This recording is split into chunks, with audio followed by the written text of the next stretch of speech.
함께 보실 말씀은 고린도전서 15장 1절과 2절 말씀 함께 보겠습니다.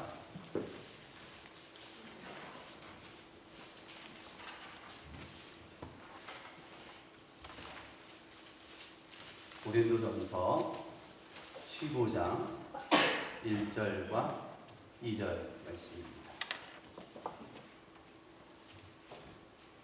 다시 쳤으면 함께 같이 읽겠습니다. 형제들아, 내가 너희에게 전한 복음을 너희에게 알게 하노니 이는 너희가 받은 것이요 또 그 가운데 선 것이라. 너희가 만일 내가 전한 그 말을 굳게 지키고 헛되이 믿지 아니하였으면 그로 말미암아 복음을 받으리라. 아멘. 저는 간혹 가다가 눈꺼풀이 떨리는 현상을 경험할 때가 있습니다. 근데 저만 그런 게 아니라 보니까 다른 분들도 그런 경험이 있는 것 같더라고요. 그래서 저는 이 눈꺼풀이 막 떨릴 때 혹시 건강에 무슨 문제가 생긴 건 아닌가 라는 생각 때문에 가슴이 철렁일 때가 있었습니다. 그런데 알고 봤더니만 이 눈 떨림 현상은 우리 몸에 필요한 마그네슘이 부족할 때 떨리는 현상이 생긴다고 합니다. 오늘 눈 떨리는 건 걱정 안 하셔도 됩니다. 마그네슘을 많이 드시면 되는데 충분한 휴식과 함께 견과류를 드시면 많이 좋아진다고 합니다. 제가 이 말씀을 드리는 이유는 우리 몸에 있어서 무엇인가가 하나가 부족하게 되면 그 부족함으로 말미암아 생기는 현상들이 있다라는 것이죠. 그것을 우리는 결핍 현상이다 이렇게 이야기를 합니다. 그런데 우리 육체뿐 아니라 우리 영혼도 마찬가지인 것 같습니다. 우리 육체뿐 아니라 우리 영혼 가운데 결핍되는 게 있는데 그게 뭐냐면은 사랑이라는 것입니다. 그래서 사랑 결핍이라는 병이 누구나 다 존재하는 것 같습니다. 부부간의 사랑이 결핍되면은 먼저 무엇이 생길까요? 다툼이 생기죠. 그리고 의심이 생깁니다. 그리고 결국 다툼과 의심을 통해서 헤어져야 되는 가슴 아픈 일들이 생기죠. 또 부모와 자녀 간의 사랑이 결핍되면은 어딘가 모르게 금이 가고 깨지게 되죠. 관계가 멀어지게 된다라는 것입니다. 관계가 멀어지게 되면 단절 현상이 생기게 되는 겁니다. 사랑받고 싶은 마음에서 오는 증상을 해결하지 못하면 이러한 현상들이 생기게 되는 겁니다. 자신이 사랑받지 못하는 존재라는 것을 알게 되면 우리는 스스로가 자결감에 빠지게 됩니다. 이와 반대로 받기만 하는 사랑이 있습니다. 이 또한 큰 병이라고 이야기할 수가 있는데 이런 사람은 저 사람이 나를 사랑하지 않는 것 같다 라는 생각을 하면 그 사람은 나하고 적이라는 생각을 합니다. 그래서 그를 배척하고 시기하고 질투를 일삼으면서 독선적으로 변해가는 것입니다. 사랑을 받기만 했지 줄 줄 모르기 때문에 오는 현상이다라는 것이죠. 또 다른 하나는 무엇이냐면은 사랑을 받고 있는데 이 사랑이 정말 사랑인가? 내가 사랑을 받고 있는 존재인가? 라는 사실을 모르는 겁니다. 예를 들면은 엄마나 아빠가 나를 사랑하고 있는데 나를 야단을 치고 매질을 하네요. 이게 사랑인가? 라고 생각하는 것이죠. 우리 박윤영 사무가 꿈틀이를 아이들 보고 있잖아요. 그러니까 애들 굉장히 이뻐하거든요. 근데 우리 애들보다 더 이뻐해요. 그러니까 주담이가 와서 엄마 나는 안 사랑하고 쟤네들만 사랑하는 거야? 라고 그렇게 얘기를 하더니 그러면서 막 울어요. 네? 사실 그게 아닌데 이거 말고도 여러분 여러 가지 어렸을 때 추억이 있을 겁니다. 부모님 나를 안 사랑해. 나는 다리 밑에서 주워 아이인가 봐. 누구라도 다 한번 경험해 본 추억이라고 생각이 드는데요. 저도 마찬가지고 여러분도 마찬가지인 것 같습니다. 또 심할 때는 우리 엄마는 계모인가 봐. 그런 일들이 벌어집니다. 여러분, 어미 독수리가 새끼 독수리를 나는 연습을 시킬 때 어떻게 시킵니까? 절벽에서 떨어뜨리잖아요. 아니면 구리로 물고 하늘을 날아가면서 떨어뜨립니다. 계속 떨어뜨리죠. 언제까지 떨어뜨릴까요? 새끼 독수리가 날 때까지 떨어뜨립니다. 어미 독수리가 새끼가 미워서 떨어뜨리는 게 아니에요. 그러나 새끼는 어떤 생각을 하고 있을까요? 엄마가 나 미워하나 봐. 엄마가 나 싫어하나 봐. 이렇게 생각할 수 있다는 겁니다. 결국 두 날개로 하늘을 날 때 그때 이제 알게 되는 거죠. 우리 엄마가 나를 사랑하는데 날아야 되니까 날 수 있게 하기 위해서, 연습시키기 위해서 나를 절벽에서 떨어뜨리고 둥지에서 떨어뜨리시는구나. 그때 알게 되는 것이죠. 사실 이것이 하나님이 우리에게 주시는 사랑입니다. 하나님은 저와 여러분을 사랑하십니다. 여러분 믿으십니까? 사랑은 하시지만 하나님은 결코 주기만 하시는 사랑은 아니다. 때로는 내려놓기도 하시고요. 때로는 우리가 가져오고 있는 것을 마치 빼앗기도 한 듯 하실 때도 있습니다. 때로는 우리가 해야 할 것을 포기시킬 때도 있다라는 것이죠. 또 어떨 때는 강하게 책망하고 채찍질하고 징계하실 때도 있습니다. 하나님은 이 고난이라는 현실 속에서 세상을 이길 수 있도록 사랑을 이렇게 표현하시고 이렇게 나타내신다는 것입니다. 그런데 우리는 하나님의 사랑을 받은 존재라는 사실을 인식을 하면서도 사실 우리 앞에 닥쳐진 고난 앞에서는 하나님 왜 그러시는 겁니까? 하나님 저 사랑한다고 말씀하지 않았습니까? 너무하시는 거 아닙니까? 하나님 사랑한다면 이렇게 할 수 있습니까? 라고 하나님을 원망할 때가 참 많이 있습니다. 마치 광야 생활 가운데 이스라엘 백성을 보는 것 같은 거예요. 저는 성경을 볼 때 이스라엘 백성이 참만 봐도 참 너무한 사람들인 것 같아요. 어떻게 이런 사람들이 다 있을까? 왜 하나님의 능력을 직접 눈으로 보고 경험하고 체험했는데도 불구하고 하나님 말씀에 불순종하고 그렇게 험한 인생을 살았을까? 그러면서도 왜 하나님을 원망했을까? 그런데 어느 날 저는 저 자신을 보고 제 자신을 통해서 이해하게 되더라고요. 누구를 보고 이해하는 것이 아니라 저 자신을 보고 이해하게 되었다는 거예요.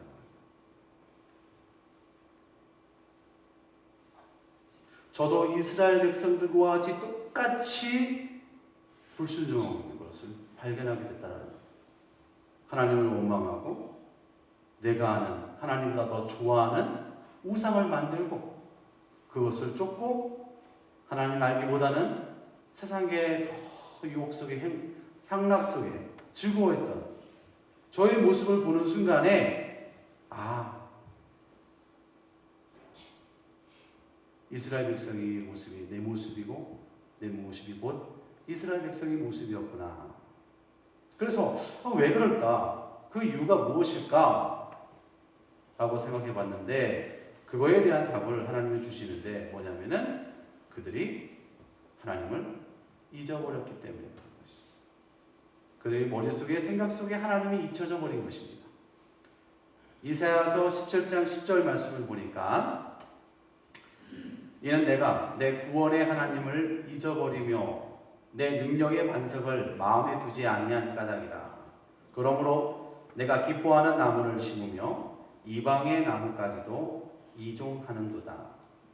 호세아 2장 13절에 말씀하시기를 그가 기고리와 폐물로 정식하고 그가 사랑하는 자를 따라가서 나를 잊어버리고 향을 살라 바알들을 섬긴 시일대로 내가 그에게 벌을 주리라. 여호와의 말씀이니라. 우리는 하나님의 구원을 받은 존재임에도 불구하고 그것을 잊고 살아간다는 것이죠. 하나님의 은혜가 우리 머릿속에 우리 생각 속에 잊혀져 가는 거예요. 하나님의 돌보심이 우리 머릿속에서 사라져가는 것이죠. 시간이 지나고 환경이 바뀌니까 오히려 현실에 만족하고 하나님이 없어도 살아갈 수 있다라고 생각하는 그 생각 속에서 하나님은 저만큼 멀리 사라지게 된다는 것이죠. 자신도 모르는 자신의 기쁨을, 자신의 만족을, 나의 사랑을 다른 곳에서 찾고 있더라는 거예요. 지금도 변함없이 우리를 사랑하신데도 불구하고 말입니다. 이 구원의 은혜를 잊어버리고 살아가고 있는 것이 저와 우리의 모습이 아닐까 생각이 듭니다. 마치 부모는 자녀를 사랑하지만 부모의 사랑을 느끼지 못하는 것 같은 것이죠. 이것이 사랑인지 모르고 불평하고 있는 어린아이의 모습입니다. 그 모습을 우리는 지금 담고 있는 거예요. 오늘 본문으로 돌아가면은 이 고린도전서는 바울이 고린도에 있는 성도들에게 보낸 첫 번째 서신이잖아요. 과거에 바울이 어떤 사람이었습니까? 자신이 메시아라고 했던 예수, 그리고 그를 따르던 수많은 사람들이 신성 모독한다라는 이유로 그를 잡아 옥에 가두었던 사람이 바울이라는 사람입니다. 그런데 그가 예수를 만났습니다. 예수를 만나고 그가 변화되었습니다. 예수를 만나 변화된 바울의 삶이 어떤 삶이었을까요? 찾아보겠습니다. 사도행전 9장 20절 말씀을 함께 찾아보시겠습니다.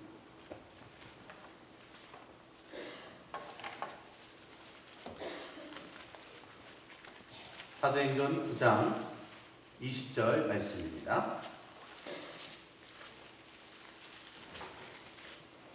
앞에 자막이 나와 있으니까 이렇게 찾으시는 분들 자막 보시면 되겠습니다. 사도행전 9장 20절 같이 읽겠습니다. 즉시로 각 회당에서 예수가 하나님의 아들이심을 전하니. 변화된 사울의 삶은 예수 그리스도가 하나님의 아들이시다, 곧 예수를 전하는 삶으로 변했다라는 것입니다. 다른 말로 말하면 오늘 함께 읽은 고린도전서 15장 1절 말씀을 보면 뭐라고 되어 있냐면은 형제들아 내가 너희에게 전한 복음을, 그러니까 복음을 전했다라는 거예요. 왜 바울이 복음을 전했을까? 그렇게 살기 등등한 예수를 믿던 사람들을 잡아 옥에 가두었던 이 사람, 이 바울이 한순간에 변화된 이유가 어디에 있을까? 그것은 바울이 복음을 들었기 때문입니다. 다시 말하면 복음이 바울을 바꾸어 놓았다는 것입니다.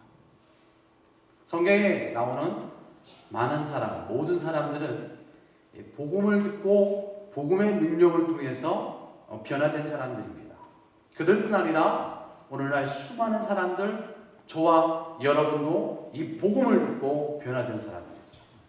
굶주리고 못 살고 글씨도 모르는 무식한 그러한 미개한 나라였지만 그들이 예수를 믿는 이유는 다른 것 없습니다. 오직 그들이 특이해서 아닙니다. 그들이 오직 복음을 들었기 때문에, 복음을 들었고 복음을 믿었기 때문에 그런 거예요. 돌 같은 단단한 마음이다 할지라도 복음이 그 마음 속에 들어가고 그의 생각 속에 들어가면 어떠한 사람이라 할지라도 변하게 되어 있습니다. 이것이 복음의 능력인 거예요. 그러니까 복음만이 우리를 변화시킬 수 있다는 겁니다. 이 시간도 저와 여러분들이 복음을 듣고 단단했던 굳은 마음들이 눈처럼 흘러내릴 수 있기를 주의 이름으로 축원합니다. 어떤 사람은 기도하면서 눈물을 막 흘리는 사람이 있습니다. 그래서 물어봤습니다. 왜 이렇게 기도할 때 슬퍼하면서 눈물을 흘리십니까? 그랬더니 하시는 말씀이 저 때문에 죽으신 예수님을 생각할 때마다 나도 모르게 눈물이 납니다 라고 이야기를 했습니다. 또 어떤 사람에게 물어봤습니다. 왜 기도하면 이렇게 눈물을 흘리십니까? 라고 물었더니 그분이 대답하기를 저는 지금 처한 상황이 너무나 답답하고 속상해서 눈물을 흘립니다. 물론 현실 속에 어렵고 힘들어서 눈물을 흘릴 수 있다고 생각이 듭니다. 그러나 나의 어려운 삶의 고난까지도 내 대신 짊어지신 그 예수님의 은혜와 사랑을 통해 눈물을 흘릴 수 있는 저와 여러분 되기를 바랍니다. 우리는 복음의 은혜를 잊어버리고 살아갈 때가 참 많이 있습니다. 무엇으로도 바꿀 수 없는 하나님이 주신 그 귀한 복음이라는 선물을 받고도 우리는 저 구석으로 처박아 놓고 먼지가 쌓아둔 채 그냥 방치하고 있을 때가 너무나 많이 있어요. 우리는 복음을 예수 믿는 기초의 단계로 여길 때가 많이 있습니다. 한 번 듣고 끝나는 것으로 생각해요. 다시는 듣지 않아도 되는 것으로 알고 있습니다. 누구나 다 아는 이야기라고 생각하면서 복음을 이야기할 때 식상해 한다는 거예요. 마치 한 번 읽은 책은 다시는 읽지 않아도 된다는 생각을 갖고 있는 것이죠. 그러나 절대로 그렇지 않습니다. 복음은 들으면 들을수록, 복음은 알면 알수록 그 안에 심오와 깊이와 능력이, 생명이 있다라는 것입니다. 여러분, 성경 전체의 맥이 무엇인지 아시죠? 성경 전체는 복음을 이야기하고 있는 겁니다. 그래서 성경 전체의 핵심은 바로 복음입니다. 그래서 저는요, 여러분에게 복음에 관련된 설교와 함께 복음에 관련된 서적들을 많이 읽기를 부탁드립니다. 바울은 고린도전서 1장 1절에 말하기를 내가 너희에게 전한 복음을 너희에게 알게 하노니 이렇게 말씀하고 있습니다. 이 말씀 가운데 우리가 주목해야 할 것은 뭐냐면은 너희라는 단어입니다. 너희는 누구를 이야기하냐면은 고린도에 있는 성도들을 이야기하고 있는 것입니다. 그런데 로마서 1장 15절에도 뭐라고 이야기하고 있냐면은 그러므로 나는 할 수 있는 대로 로마에 있는 너희에게 이렇게 말하고 있습니다. 여기서 나오는 너희는 로마에 있는 성도들을 이야기하고 있는 것이죠. 고린도에 나와 있는 성도들, 로마에 있는 성도들에게 이야기하고 있는 겁니다. 그러니까 복음을 들은 사람에게도 복음은 계속해서 전해지고 알려줘야 한다. 그 이야기를 하고 있는 것이죠. 교회 안에 10년이 됐고 20년, 30년, 40년 그 이상이 됐어도 뭐예요? 복음은 계속해서 교회를 통해, 말씀을 통해, 성경을 통해 계속적으로 전해져야 한다는 것을 이야기하고 있는 거예요. 목사도, 장로도, 권사도, 우리 자라나는 아이들도 복음은 계속해서 증거되어야 한다라는 것을 이야기해주고 있는 것입니다. 그 이유는 복음을 듣지 않으면 어떻게 돼요? 잊혀지기 때문입니다. 복음을 듣지 않으면 잊혀지게 되어 있습니다. 하나님 말씀을 듣지 않으면 하나님 말씀이 우리 생각 속에서, 우리 삶 속에서 떠나버리게 되어 있습니다. 바울이 예수를 만나고 복음을 알게 된 후 그의 인생이 180도 변해버렸습니다. 그래서 바울은 로마로 가서, 고린도에 가서, 갈라디아에 가서, 에베소에 가서 빌립보의 성도들에게 편지를 보내면서 복음을 전했던 복음을 너희도 알기를 원한다 라고 편지를 보내면서 이곳저곳 가면서 복음을 전했던 것이죠. 왜요? 그가 복음이 얼마나 중요하고 복음이 한순간에 끝나서는 안 된다는 것을 누구보다도 더 잘 알고 있었기 때문에 그런 것입니다. 로마서 1장 15절에 말씀하기를 너희에게 복음을 전하기를 원한다. 16절에는 복음을 부끄러워하지 않는다라고 이렇게 말하고 있는 겁니다. 복음이 그렇게 중요하기 때문에 그가 갖고 있던 지금까지 쌓아놓은 모든 명예와 출세와 지위를 다 포기하면서까지 자신의 그 수많은 고난을 겪으면서도 복음을 전했던 것이죠. 왜 그렇습니까? 복음은 바울뿐 아니라 저와 여러분들에게 능력이 되기 때문에 그런 것입니다. 그렇다면 너무나도 잘 알고 있는 복음이 과연 무엇일까? 복음이란 로마서 1장 16절에 말하기를 복음은 모든 믿는 자에게 구원을 주시는 하나님의 능력이 됩니다. 이렇게 말씀하고 있습니다. 여러분 죄송하지만 한번 따라해 주시겠습니까? 복음은 모든 믿는 자에게 구원을 주시는 하나님의 능력이 됩니다. 할렐루야. 모든 믿는 자에게 구원을 주시는 하나님의 능력이라고 이야기하고 있습니다. 모든 믿는 자란 무엇이냐? 오늘 본문을 한번 찾아보겠습니다. 고린도전서 15장 3절과 4절 말씀입니다. 고린도전서 15장 3절과 4절 말씀을 보겠습니다. 같이 읽겠습니다. 내가 받은 것을 먼저 너희에게 전하노니 이는 성경대로 그리스도께서 우리 죄를 위하여 죽으시고 장사 지낸 바 되었다가 성경대로 사흘 만에 다시 살아나서. 아멘. 할렐루야. 죄 때문에 지옥에 갈 수밖에 없는 우리를 구원하기 위해서 하나님의 독생자 예수 그리스도를 이 땅에 보내주셨어요. 우리의 죄를 담당하기 위해 십자가에 돌아가시고 성경대로 죽은 자 가운데 다시 살아났다는 그 은혜의 말씀이 복음이라는 거예요. 사도 바울은 고린도전서 15장 2절에 너희가 만일 내가 전한 이 말을 굳게 지키고 헛되이 믿지 아니하였으면 그로 말미암아 구원을 받으리라 라고 말씀하고 있습니다. 복음을 굳게 잡고 복음을 굳게 지켜야지만이 구원을 받는다. 복음을 붙잡고 있으면 여러분 소망이 생기는 겁니다. 복음을 붙잡고 있으면 영혼의 구원에 흔들림이 없습니다. 여러분 10년, 20년, 30년 됐어도 당신 지금 죽으면 구원받을 수 있습니까? 라고 물어보면 어떻습니까? 글쎄요. 죽어봐야 알겠는데요? 그렇게 얘기하잖아요. 왜 그렇습니까? 복음을 붙잡고 있지 않아서 그러면서 복음이 이런 건데 그럼 이 복음의 핵심이 무엇인가? 여러분 복음의 핵심은요 사랑입니다. 복음의 핵심은 사랑입니다. 복음은 하나님이 인간을 불쌍히 여기셔서 구원하시고자 하시는 그 사랑에서부터 시작된 겁니다. 그것을 에베소서 2장 4절에는 뭐라고 이야기하냐면 국률의 풍성한 사랑이다 그렇게 말하고 있습니다. 국률의 풍성한 사랑. 에베소서 2장 4절 국률이 풍성하신 하나님이 우리를 사랑하신 그 큰 사랑을 인하여 하나님의 계획과 섭리는 저와 여러분을 향한 하나님의 사랑으로부터 시작된 거예요. 여러분 믿으십니까? 하나님이 죄인을 사랑하신다는 것, 하나님은 나를 사랑하신다는 것, 이 사실을 알게 하는 것이 복음이에요. 그리고 그 복음의 핵심이라는 것입니다. 이 사실을 알게 하시기 위해 하나님이 친히 예수 그리스도를 보내주신 거예요. 요한복음 3장 16절에 잘 알지 않습니까? 하나님이 세상을 이처럼 사랑하사.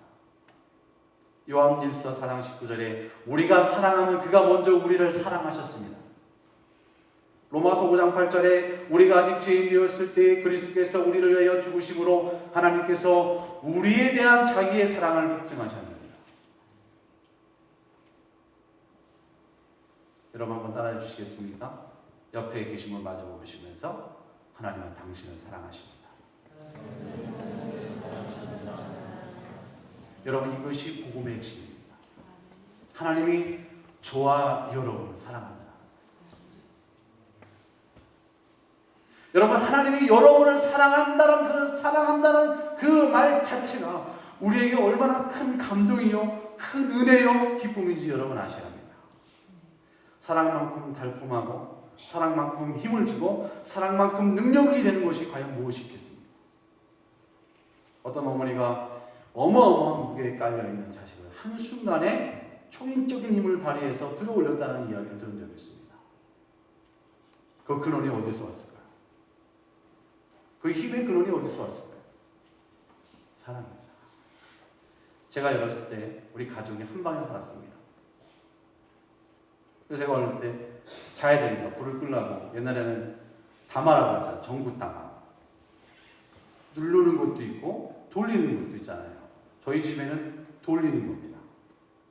옆에 하고 이렇게 해서 돌리는데 돌리다가 잘못하고 합선에서 불이 난 거예요. 하얀 연기가 불 뿜으면서 전선이 타들어가는데요. 얼마나 무서운지. 그때 저희 어머니께서요.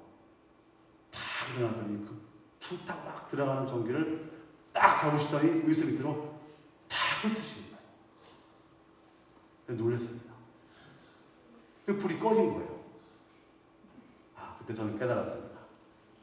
뭘 깨달았냐면은 엄마는 여자가 아니다. 엄마는 여자가 아니다. 여러분, 이 감히 이런 용기가 어디서 나오겠습니까? 사랑이죠. 가족을 지키려는 어머니의 사랑입니다. 원수도 사랑 앞에 무릎 꿇게 되어 있습니다. 마귀도 사랑 앞에 물러가게 되어 있습니다. 여러분 가운데 혹시 고부간의 갈등이 있는 가정이 있다면 문제의 해결은 한 가지입니다. 남편이 아내를 사랑합니다. 그러면 어떤 어려움이 있어도요, 이겨낼 수 있습니다. 제가 예전에 우리 영상을 보면서 감동을 받은 영상이 있는데, 부산 가정법원에서 일하시는 천정호 판사 아시죠?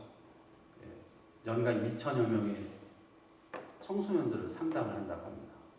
그러면서 빠지지 않고 하는 게 있는 게 뭐냐면은, 그 아이들한테 부모 앞에서 부모를 향하여 10번 사랑한다고 해. 이렇게. 어머니 사랑합니다. 한 2-3번 할 때까지는 그냥 해요. 3번, 4번 지나고 되면 무슨 일이 벌어지냐면은 다 울어요. 다 울어요. 왜 그렇습니까, 여러분? 사랑이 목말라요. 저와 여러분은 다 사랑이 목말라왔어요. 제가 힘들 때마다 하는 찬양이 있는데, 맞다라는 찬양입니다. 참 제목이 참 그렇죠. 근데 가사가 이렇습니다. 어떤 가사냐면 제가 읽어드릴게요. 하나님이 날 참 사랑하시네. 하나님이 날 참 사랑하시네. 하나님이 날 참 사랑하시네. 하나님이 날 참 사랑하시네. 세월에 묻혀 또 현실에 갇혀 잊고 살다가도, 그냥 살다가도 어느 날 문득 생각해보면 하나님이 날 참 사랑하시네. 여러분, 우리가 하나님의 사랑을 받고 있는 존재라는 사실을 인식하면서도 이걸 잊어버리고 살아갑니다. 하나님의 우리에게 주신 큰 은혜요, 복이요, 축복인데도 우리는 이것을 가지고 만족을 못하고 더 큰 것을 가지려고, 더 큰 것을 가지려고 우리의 시선을 다른 데 돌리게 된다. 그러다 보니 하나님의 사랑이 어느새 잊혀져 버리는 거예요. 고린도전서 13장에 내보면 사랑장이라고 이야기합니다. 사랑은 오래 참고, 사랑은 온유하며, 시기하지 아니하며, 사랑은 자랑하지 아니하며, 교만하지 아니하며, 무례히 행하지 아니하며, 자기의 유익을 구하지 아니하며, 성내지 아니하며, 악한 것을 생각하지 아니하며, 불의를 기뻐하지 아니하며, 진리와 함께 기뻐하고, 모든 것을 참으며, 모든 것을 믿으며, 모든 것을 바라며, 모든 것을 견디느니라. 사랑은 언제까지나 떨어지지 아니하되 예언도 패하고 방언도 그치고 지식도 패하리라. 그런즉 믿음, 소망, 사랑 이 3가지는 항상 있을 것인데 그 중에 제일은 사랑이야. 저는 이 말씀 처음에요, 어떻게 생각했냐면은, 하나님에게 나에게 주신 말씀이고 이웃을 그렇게 사랑하라고 하시는구나, 이렇게 생각했습니다. 근데 계속 이 말씀을 보다 보니까 하나님이 나를 이렇게 사랑하신다는구나 라는 것을 깨닫게 됐어요. 하나님이 이렇게 저와 여러분을 사랑하십니다. 할렐루야. 네. 하나님이 저와 여러분을 바라보시고 온에 참으세요. 하나님은 온유하시고, 하나님은 시기하지 아니하시고, 교만하지 않고, 무례히 행치 않고, 자기의 유익을 구하지 않고, 성내지 않고, 악한 것을 생각지 않으세요. 하나님은 무조건 우리를 사랑하시는 분이라는 것을 깨달았어요. 여러분, 이게 복음입니다. 예수 믿지 않는 사람들이요, 가장 목말라하는 것이 뭐냐면 사랑입니다. 사랑한다고 결혼하지만 결국 그게 사랑이 다가 아닌 거죠. 사랑에 그것을 이제 진짜 하나님이 주신 사랑이라고 생각하는 것이 아니죠. 유의적 사랑. 시간이 지나면 사라지고 없어지고 많은. 그러다 보니까 사람이 계속 사랑이라는 것을 갈급하게 되는 거예요. 그러나 그 갈급한 그 사랑의 마음을 채울 수 있는 것은 세상에 아무것도 없습니다. 아무것도 우리의 마음을 채워줄 수가 없어요. 부모도, 남편도, 아내도, 자식도, 그 무엇도 영원토록 지속대로 나를 사랑해줄 수 없다라는 거예요. 그러나 우리 주님만은 변하지 않고 저와 여러분을 사랑하신다는 거예요. 저는 우리 모두가 십자가에 달린 그 주님의 사랑을 날마다 바라볼 수 있으면 좋겠습니다. 찬양을 좋아하다 보니까 이런 찬양 가사가 생각이 났습니다. 당신은 알고 있나요? 우리를 위한 그 사랑. 당신은 알고 있나요? 십자가의 그 사랑. 그 사랑 당신 마음 깊은 곳 그곳에 있으니 그 사랑 험한 세상 한가운데 있나니 그 사랑 깨달아 아나요? 당신과 나를 용서하고 그 사랑 당신의 마음속에 항상 함께한다. 여러분, 저 십자가에 예수 그리스도의 사랑이 걸려 있습니다. 그래서 우리는 그 십자가를 십자가 사랑이라고 그렇게 이야기합니다. 그리고 예수님은 십자가 위에 숨을 거두셨습니다. 숨을 거두시면서 마지막으로 하신 말씀이 다 이루었다. 십자가 사랑을 통해 다 이루었다. 그래서 율법의 완성은 사랑이라고 이렇게 이야기하고 있습니다. 우리는 율법을 온전히 지킬 수 없습니다. 율법을 지킬 수 없기 때문에 예수님이 우리를 사랑으로 용서해 주시고 용납하여 주시고 덮어주시는 것이죠. 그런데 우리는 안타깝게도 우리의 마음속에 이 사랑이, 이 복음이 어느새 사라져버리고 잊혀진 존재로 남아있다. 그래서 우리는 이 잊혀진 선물을 갖고 있습니다. 예수님 우리를 향한 그 사랑은 변함이 없는데, 예수님이 여러분을 향한 사랑은 변함이 없는데 우리의 마음속에는 어느 순간에 잊혀진 채로 방치되어 있는 것이죠. 그리고 그 사랑을 찾기 위해서 엄한 데, 엉뚱한 데 가서 그 사랑이 진짜인 것처럼 착각하며 살아가고 있습니다. 받은 사랑이 너무 많다 보니 그 사랑의 고마움을 모르고 살아갈 때도 많이 있습니다. 불평하고 불만하고 이것이 주님의 사랑인 줄 모르고 다 나의 잘남으로 이루어진 것이라고 생각하고 살아갈 때도 많이 있습니다. 사랑하는 여러분, 그 잊혀진 주님이 우리에게 주신 그 선물을 다시 도로 되찾을 수 있는 저와 여러분 될 수 있기를 주님의 이름으로 축원합니다. 주님의 사랑, 변하지 않는 사랑. 여러분의 암만 아무리 주님이 싫어요, 주님 너무하시는 거 아닙니까? 주님 그럴 수 있습니까?